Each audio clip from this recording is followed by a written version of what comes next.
하겠습니다. 주의 백성을 양떼같이 모세와 아론의 손으로 인도하셨나이다. 아멘. 시편 77편 16절부터 20절까지 본문입니다. 하나님의 일을 보았나이다. 하나님의 일을 보았나이다 라고 하는 말씀의 제목입니다. 오늘 본문은 시편 77편의 결론이라고 할 수 있는 내용인데요. 그 내용의 결론은 하나님의 일을 보았다라는 것입니다. 16절 말씀 먼저 보겠습니다. 16절 말씀에 하나님이여 물들이 주를 보았나이다. 물들이 주를 보고 두려워하며 기쁨도 진동하였다. 자, 이렇게 기록됩니다. 자, 물들이 주를 보았다라고 이제 기록을 해놨는데요. 이 구절을 문자 그대로 보시게 되면 이게 해석이 되지 않죠. 물들이 어떻게 주를 보겠습니까? 그렇죠? 그래서 그렇기 때문에 물들이 주를 보았다라고 하는 의도, 그 의미가 무엇인지를 우리가 늘 해석하고 이것들 점검해야 할 것입니다. 77편의 특징 중에 하나가 바로 여두둔의 법칙에 따라 부르는 노래 이렇게 이야기하고 있는데요. 마침 이 하나님이여 물들이 주를 보았나이다 물들이 주를 보고 라는 구절이 그 여두둔의 법칙에 따라 기록이 되어 있습니다. 무슨 뜻이냐면 두 구절로 나눠져 있는데 앞에 구절이 동일하게 반복해서 나오고 있습니다. 앞에 있는 구절은 하나님의 의도를 말하는 것이고 뒤에 있는 구절은 그 사역을 말하는 것이죠. 하나님이 뜻하신 바가 하늘의 뜻이고 그것이 땅에 그대로 이루어지는 일을 가리키고 있는 말입니다. 자, 이것을 그 의도에 따라 이제 해석을 해보면 하나님이여 물들이 주를 보았나이다 라고 하는 구절은 어떤 의미로 지금 기록이 되어 있냐면 하나님께서 하나님의 영을 우리 가운데 새겨 놓으십니다. 그럼 어떻게 되느냐? 진리로 하나님을 보게 된다 이런 뜻입니다. 말씀이 이전에는 무슨 뜻인지를 몰랐는데요. 이제 성령께서 그 성령 진리로 우리를 가르치심으로 말미암아 그 의도대로 하나님의 뜻대로 말씀들을 깨닫기 시작하였다라는 것. 그렇기 때문에 하나님이 원하시는 뜻이 무엇인지 아버지께서 우리에게 바라시는 것이 무엇인지를 보게 되었고 알게 되었다라는 뜻으로 지금 기록하고 있습니다. 이것을 물들이 주를 보았나이다 물들이 주를 보다 이런 말로 지금 번역을 하고 있습니다. 문자 그대로 계속 묵상을 하면 이게 무슨 의미인지 이제 계속 이해가 안 되죠. 물들이 주를 본다는 게 무슨 뜻이지. 그러나 원문을 보게 되시면 그 의도를 친절하게 설명하고 있기 때문에 원문에 따라서 번역하면 이제 내가 하나님의 뜻을 깨달아서 진리로 말씀으로 하나님을 온전히 알게 되었습니다. 하나님의 뜻이 무엇인지를 깨닫게 되었습니다 라는 뜻으로 우리 가운데 가르쳐주고 있습니다. 그렇기 때문에 시편 77편의 전체적인 의도 하나님께서 우리를 더하시고 우리의 것들을 빼내시고 하나님의 뜻과 우리를 똑같이 하는 인도자를 따라 부르는 노래가 되게 하시며 여두둔의 법칙에 따라 하나님의 문을 열어서 온전하게 하시는 그 일이 땅에 동일하게 이루어지므로 우리가 변화되는 이야기 하나님의 성분과 속성으로 변화되는 이야기 그것은 영적 존재, 영을 가진 존재 영과 진리로 하나님을 참되게 예배하는 존재로 바꾸신다라는 뜻을 가지고 있습니다. 그래서 그 나타나는 결론이 뭐냐면 기쁨도 두려워하며 기쁨도 진동하였다라는 구절입니다. 자, 여기서 말하는 기쁨 우리가 이제 창세기 1장에 보면 태홈이라는 말이 나오는데요. 혼돈과 공허, 흑암과 기쁨이라는 단어가 거의 나오는데 그 기쁨은 우리 내면 깊숙한 곳을 가리키고 있는 말입니다. 이걸 이렇게 계속 설명을 드리는데요. 우리가 숨겨놓은 나만의 장소, 나만의 비밀 장소, 우리 내면 가장 깊은 곳, 나만이 아는 그 자리, 그 지식을 가리키고 있는 말입니다. 그래서 다른 사람한테는 한 번도 보여준 적이 없고 한 번도 이걸 내놓은 적이 없습니다. 그런데 그 꽁꽁 싸매어서 나만이 보관하고 있는 그 저 깊은 곳에 어떤 일이 일어나냐면 성령이 빛을 비추기 시작한다는 거죠. 그래서 그것을 들여다보게 하시고 다시 발견하게 해 주셨습니다. 자, 그러면 나만이 감추어 놓는 그 가장 깊은 곳에는 뭐가 있을까요? 내 자아가 놓여져 있죠. 그래서 거기에는 자존심 또는 연약함, 부끄러움, 교만 여러 가지 것들이 다 안에 있는데 내 핵심, 내가 가지고 있는 그 어둠의 그 무적행이라고 얘기할 수 있는 그 기쁨 가운데 빛을 비추게 하심으로 그 본질이 무엇인지를 깨닫게 하시는 것입니다. 우리가 인생을 살아갈 때 왜 그런 일을 할까요? 그 내면을 들여다보면 알 수 있다는 거죠. 우리가 하는 말이, 우리가 하고 있는 행동이, 우리 하고 있는 감정이 왜 그러한 방향으로 나타나냐면 그 기쁨에 내가 들어가서 주인 역할을 하고 있기 때문에 그렇습니다. 그래서 사람은 내 것은 내 단점이나 연약함은 감추어버리고 자신의 장점만 이렇게 드러내서 보여주려고 하죠. 그래서 마치 그런 존재가 아닌데 그런 존재인 것처럼, 그래서 나의 나약함을 들키지 않기 위해서 숨기거나 포장하거나 다른 사람을 공격하는 것들도 이렇게 나타나게 됩니다. 그게 뭐냐면 자신의 연약한 자아가 기쁨 가운데 놓여져 있기 때문입니다. 하나님이 하시는 일은 뭐냐? 바로 그것을 들춰내시는 거예요. 진리의 빛이 오직 성령의 역사만이 그 깊이까지 들어갈 수 있기 때문에, 그 빛만이 우리 내면 깊은 곳까지 들어갈 수 있기 때문에 세상의 어떤 교훈이나 어떤 가르침이나 어떤 많은 좋은 이야기를 들어도 마음이 흔들리지는 않죠. 기쁨을 건드리지는 않기 때문에 그렇습니다. 대부분 우리가 눈이나 아니면 귀 또는 요 머리 정도에서만 이렇게 잠시 위로나 감동 정도를 받지만 내면 깊은 곳은 터치하지 못하기 때문에 결국 사람이 변화되지 못한다라는 거죠. 그런데 이 기쁨을 건드리시는 분이 있는데 바로 하나님의 영, 성령의 영이 빛을 비추심으로 말미암아 이것들을 건드시게 됩니다. 자, 그러면 이게 어떻게 되느냐? 진동한다 이렇게 얘기하는 거죠.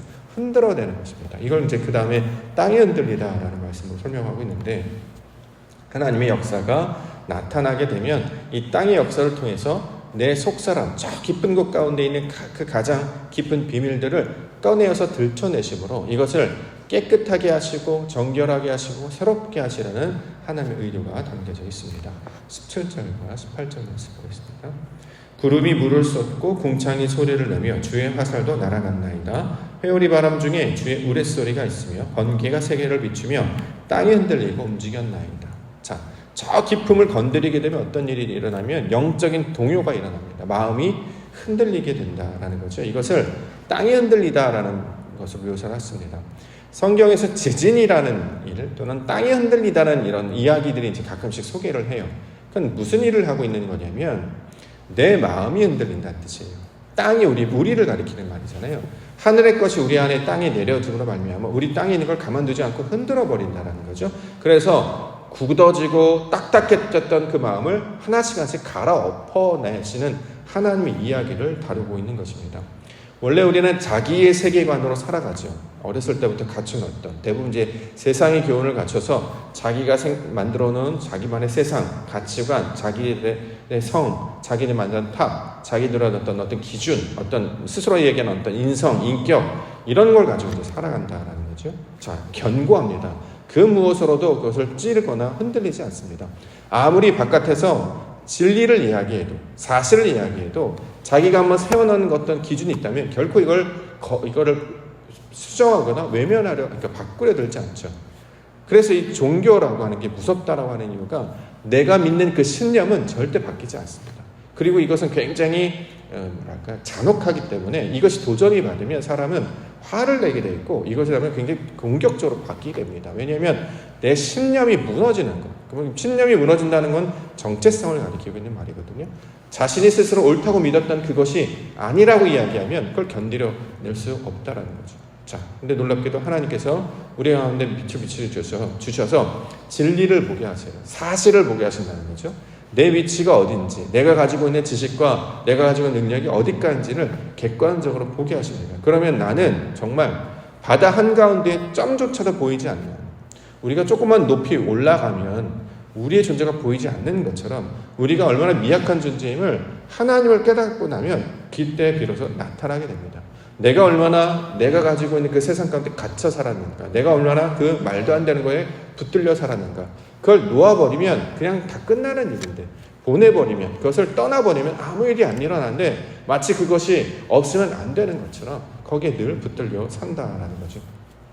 신기하게도요, 제가 이제 가끔씩 이제 그런 경험을 하는데, 우리 교회에 이제 그런 일이 있었습니다만, 우리 짐승들이 있지 않습니까? 짐승들이, 강아지들은 버림을 받잖아요. 그러면 거기를 벗어나지 못하더라고요. 우리 교회도 옛날에 어떤 분이 강아지를 한번 버리신 적이 있었어요. 앞마당에 강아지 2마리, 까만색 강아지 2마리 버렸는데, 그래서 주인이 나타날 때까지 이제 기다렸죠. 근데 그 새끼 강아지의 특징이 뭐냐면, 저기 우리 마당 옆에 있는 그 에어컨 실외기 있는데 거기에 딱 버려졌는데 걔네들이 거기를 벗어나질 않는 거예요.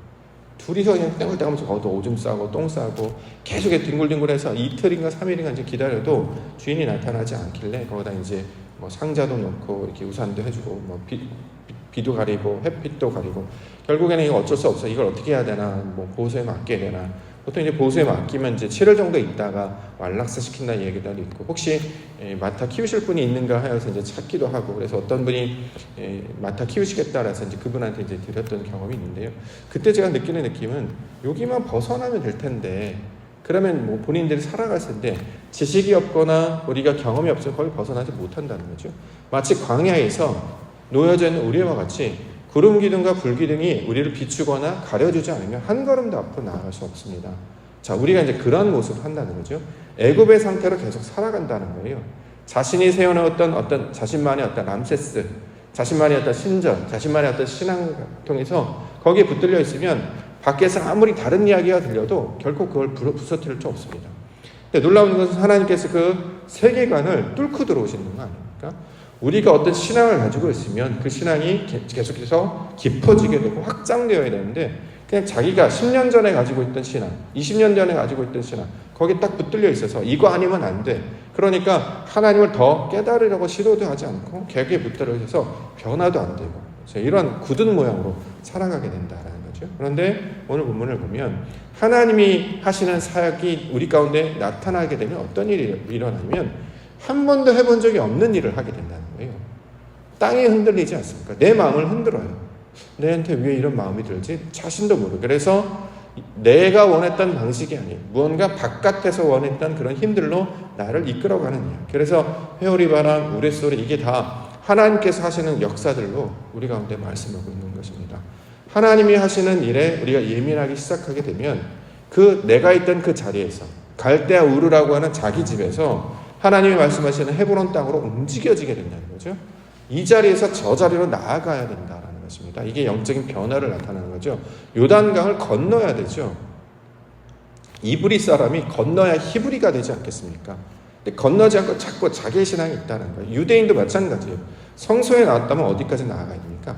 지성소까지 나아가야 된다는 거죠. 근데 희망, 장막이 가려져 있으니까 나가지 못해요. 우리 스스로는 나가지 못합니다. 그렇기 때문에 예수님께서 십자가로 자기 죽음을 통해 희망, 성막을 찢어버리셨잖아요. 그래서 나아가도록 한다는 거죠. 지식과 우리 지적인 경험도 마찬가지예요. 자기가 가지고 있는 어떤 체계, 자기가 인식에서 벗어나지 않으면 결코 하나님께서 원하시는 뜻 가운데 나아가지 못한다는 거죠. 그래서 바뀌는 우리 생각하는 게 뭐냐면 내 뜻대로 하지 아니하고 하나님께서 기뻐하시는 뜻이 뭘까? 그 하나님께서 기뻐하시는 뜻이 뭘까라고 하는 그 뭐는 다른 사람이 변화되는 게 아니라, 저 사람이 변화되는 게 아니라 자신이 변화된다는 거죠. 내가 이전에 한 번도 해보지 못했던 게 뭡니까? 낮아지는 거예요. 섬기는 거예요. 그와 연합하는 거예요. 항상 내 밑에 두고 내 말대로 하고 내가 지시하고 내가 가르쳐서 움직여지기를 원하는데, 하나님의 역사가 나타나면 내가 그런 존재가 아니구나. 그래서 그의 연약함을 자꾸 채우려고 한다는 거예요. 그에게 부족한 점이 무엇일까? 저것만 채워주면 온전해지겠구나. 저것만 감당하면 잘하겠구나. 자, 이런 일들로 이제 바뀌게 된다는 거죠. 왜냐하면 하나님께서 그 일을 하셨기 때문이죠. 세상은 완전하게 창조가 되었습니다. 다만 우리에게 부족한 것이 있었죠. 그게 뭐냐면 하나님의 마음이 없었잖아요. 영이 없었습니다. 영이 떠나가 버렸기 때문에 지식이 많았어도 이것이 왜 있는지를 알지 못했는데, 진리, 하나님의 말씀의 뜻을 알지 못하니까 무슨 일을 하는지 모르고 자기 속에는 옳은 대로 생각하면서 살았다라는 거죠. 그런데 하나님께서 아들을 이 땅 가운데 보내주셔서 행하신 일은 그 진리를 알게 하시는 것, 하나님의 뜻이 무엇인지를 알게 하시는 일을 감당케 해주셨습니다. 그러므로 성경에 보면 하나님이 하시는 일을 경험한 자들에게 나타난 특징은 뭐냐면 어찌할꼬 어떻게 해야 합니까? 이런 반응이 나타나고 있습니다. 사도행전 2장 37절과 38절. 그들이 이 말을 듣고 마음에 찔려 베드로와 다른 사도들에게 물어 이르되, 형제들아 우리가 어찌할꼬 하거늘 베드로가 이르되, 너희가 회개하여 각각 예수 그리스도의 이름으로 세례를 받고 죄사함을 받으라. 그리하면 성령의 선물을 받으리니. 성령의 선물을 받지 못하여서 이런 일이 있는 게 아니라 성령의 역사가 나타났기 때문에 그것이 성령의 역사인 것을 인치심을 받는 거예요. 성령이라고 하는 뜻이 인침을 받다는 뜻을 가지고 있습니다. 예수 그리스도의 말씀을 진리로 깨달았고 그 마음이 우리 가운데 작동을 했기 때문에 찔리는 역사가 나타나죠. 이전에는 찔리지 않아요. 신앙생활을 하는데 도전이 없고 찔림이 없다 그러면 우리가 걱정해야 합니다. 그래서 시편 기자들이 왜 하나님 말씀을 우리에게 주시지 않습니까? 이런 고백들을 하는 이유가, 하나님의 예배를 나아가고 신앙생활을 하는데 자신의 무너짐이 없다라는 거죠. 자신이 점점 높아지고 있기 때문에 다른 사람들의 단점만 보이지 자신의 연약함은 보이지 않는다. 결국 내가 하나님 앞에 깎이고 닳아져서 완전한 정육면체가 될 때까지, 그래서 그 모퉁이 돌과 같은 그 모양으로 바뀔 때까지 계속 우리를 연단시키시는 것이 하나님의 성령의 역사가 되는 것입니다. 19절과 20절. 주의 길이 바다에 있었고 주의 곧은 길이 큰 물에 있었으나 주의 발자취를 알 수 없었나이다. 주의 백성을 양떼같이 모세와 아론의 손으로 인도하셨나이다. 자, 주의 길이 바다에 있었다. 진리를 말하는 것이고 큰 물에 있었다. 진리를 말하는 거죠. 그런데 발자취를 알 수 없어요. 우리는 볼 수 없다라는 것입니다. 그래서 우리 가운데 보이도록 주시는 것이 무엇이냐면 모세, 아론입니다. 이건 이제 사람으로 우리 가운데 말씀을 하고 있죠. 근데 모세와 아론은 우리 하나의 예표지 않습니까? 모세는 예수를 가리키는 말이고 아론은 성령을 가리키는 말이죠. 그래서 우리는 예수를 예수 그리스도라고 부릅니다. 왜냐하면 그가 성령이시기 때문에 하나님의 뜻을 아시는 분이시기 때문에 이렇게 이제 고백을 한다는 거죠. 우리가 세상 가운데 펼쳤을 때 하나님께 인도하는 방식은 뭐냐면 영과 진리로 우리를 이끌어 가신다라는 것입니다. 영과 진리. 하나님의 말씀을 통해서 주시는 하나님의 뜻을 찾아가는 거죠. 이 말씀을 주셨어요. 이 말씀에 담고 있는 그 그릇 안에 남겨져 있는 하나님의 의도가 무엇인가. 자, 이것들을 따라가게 하시는 것으로 우리에게 피할 길을 내시고 하나님의 생명의 길로 인도해 주신다라는 것입니다. 자, 그러면 하나님의 말씀을 붙잡고 영을 붙잡고 진리를 붙잡고 사는 자들은 어떻게 살아가는가? 무엇으로 살아가느냐? 얼마나 말을 많이 하는가? 얼마나 많은 봉사를 하는가? 얼마나 많은 어떤 능력을 행하는가? 그런 일이 아니라고 했어요. 선지자 노릇하려고 하지 말라라는 거죠. 뭐예요? 다만 하나님을 경배하고 주의 뜻대로 행하는 자. 이것은 다만 하나님의 뜻이 어떤 것인지를 깨닫고 그를 알아 그를 섬기는 것을 가리키고 있습니다. 마태복음 4장 10절에 이에 예수께서 말씀하시되 사탄아 물러가라 기록되었을 때 주 너의 하나님께 경배하고 다만 그를 섬기라 하였느니라. 신앙인이 해야 될 일이 뭘까요? 교회를 세우는 일이요? 봉사를 많이 하는 일이 아니에요. 하나님을 잘 신앙하는 것입니다. 하나님의 일이 어떤 것인지를 바라고 갈망하는 자가 된다는 거죠. 이게 우리가 해야 되는 일입니다. 왜 그렇죠? 일은 누가 하십니까? 하나님이 하신다는 거죠. 세상이 이미 완전하게 창조되었는데 무엇을 더 해야 된단 말입니까? 교회를 세운다는 사역을 한다는 이건 그 다음에 일어나는 일이고 우리의 본질이 변화되지 않으면 아무리 많은 일을 한다고 할지라도 하나님 모른다 하신다라는 거죠.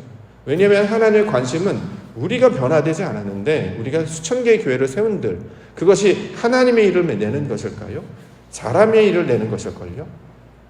교회 이름을 높이려고 하는 것이지 진짜 하나님의 뜻을 원해서 그것을 하는 것이 아니었다는 것입니다. 요한복음 1장 50절과 51절 예수께서 대답하여 이르시되 내가 너를 무화과 나무 아래에서 보았다므로 믿느냐? 이보다 더 큰 일을 보리라. 또 이르시되 진실로 진실로 너에게 이르노니 하늘이 열리고 하나님의 사자들이 인자 위에 오르락 내리락 하는 것을 보리라 하시니라. 보는 거다라는 거죠. 어떻게 해요? 다시 보게 되는 거예요. 영적인 눈으로 하나님이 하시는 일로 보게 하시는 거예요. 이게 시편 기자 77편에서 말하고 있는 내용이다라는 것. 하나님의 일로 보게 하는 것. 내게 어떤 사람이 와서 이야기를 하는 것을 하나님의 일로 보게 하시고 하나님의 뜻으로 받게 하셔서 거기에 부합하여 연합함으로 말미암아 잘 감당하며 나아가는 것. 이게 우리 성도와 교회 가운데 주시는 내용입니다. 이것을 통해서 하나님의 일을 보게 해 주셨습니다. 그래서 하나님의 일을 본다라는 것은 어떻게 하시냐면 일상이 크게 달라지지 않아요. 성령은 바람이 부는 것과 똑같다라고 말씀하셨기 때문에 우리가 하나님을 잘 믿게 되면 세상 가운데 갑자기 세상이 확 달라지느냐? 세상 그대로 흘러가죠. 무엇이 변했습니까? 내가 변했어요. 내가. 자꾸 이거 강조하는 거죠. 내가 보는 관점이 달라졌어요.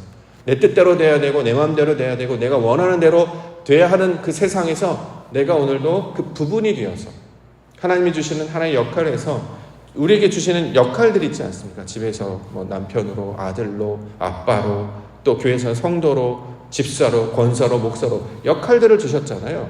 그것을 통해서 연습해보라고. 이 세상을 하나님을 아는 그 과정으로 연습해보라고. 그래서 이전에는 한 번도 연합하거나 결합해본 적이 없습니다. 자신만 유아독전, 독야청청에서 자기 혼자만 우뚝 서갖고 내 뜻대로 돼야 돼. 다 밑으로 봤죠. 내 뜻대로 안 되면 막 비판하고 정지하고 손가락질하고. 근데 반대로 바뀌어야 됩니다. 어떻게 하면 저 사람을 온전케 할까? 그래서 아내와 연합하고 자식들과 연합하고 가르치고 다스리는 거에서 섬기는 모양으로 바뀌게 되는 거죠. 세상을 살아가는 것도 마찬가지입니다. 다 섬기고 내 역할을 어떻게 하면 잘 감당할까? 거기에서 하나님이 하시는 일을 잘 감당하라. 그의 음성을 기다리는 자들로 바뀌게 되는 거죠. 그러면 우리가 이렇게 감당하고 주신 일들이 얼마나 가치로운 일인지를 다시 발견하게 됩니다. 그래서 신약에서는 그것을 카이로스라고 이야기하죠. 의미가 됐다.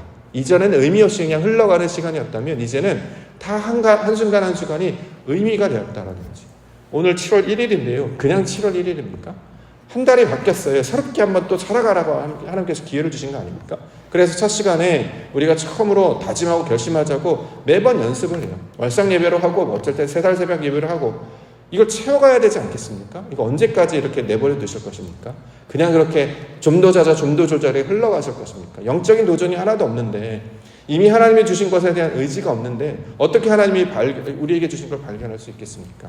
성령의 역사가 없는 것입니까? 우리가 깨어야 할 것입니다. 그래서 올해 2022년도 성령으로 깨어있는 교회를 제일 먼저 선언으로 이제 설명하고 있는데요. 그냥 얘기하는 게 아니라 하나님의 음성을 듣는 은혜가 있기를 원합니다. 성령으로 깨어있는 교회, 성령으로 기뻐하는 교회, 마지막에 성령으로 헌신하는 내 몸을 들여서 하나님께 기쁨이 되고자 하는 그렇게 아버지와 나를 받으시고 하나님의 뜻으로 채워주옵소서. 그렇게 하나님의 영광을 발견해 나아가는 우리 2022년도 하반기가 되기를 원합니다. 전반전 끝났습니다. 이제 후반전 시작인데요. 최선을 다해서 살아가시길 바랍니다. 왜요? 생명과 호흡은 매일 그냥 주어지는 것이 아니라 분명히 하나님의 인도하심과 의도로 우리 가운데 맡겨주었다는 거죠. 이것을 제대로 발견하는 사람들은 오늘 하루도 얼마나 가치로운 일인지 얼마나 소중한 일을 발견하게 될 것이고 그 가운데 하나님의 이름으로 내가 일들을 그 시간을 잘 채워가겠다. 사람을 채워가고 시간을 채워가고 말씀대로 채워가는 인생으로 변화님을 살게 될 줄 믿습니다. 하나님이 하시는 일을 바라보며 우리 하반기도 7월달도 주의 말씀과 동의하시며 그 하나님의 뜻대로 하루하루를 말씀과 믿음으로 단단히 채워나가시는 우리 믿음의 성도님들 되시기를 주의 이름으로 축원합니다. 기도하겠습니다.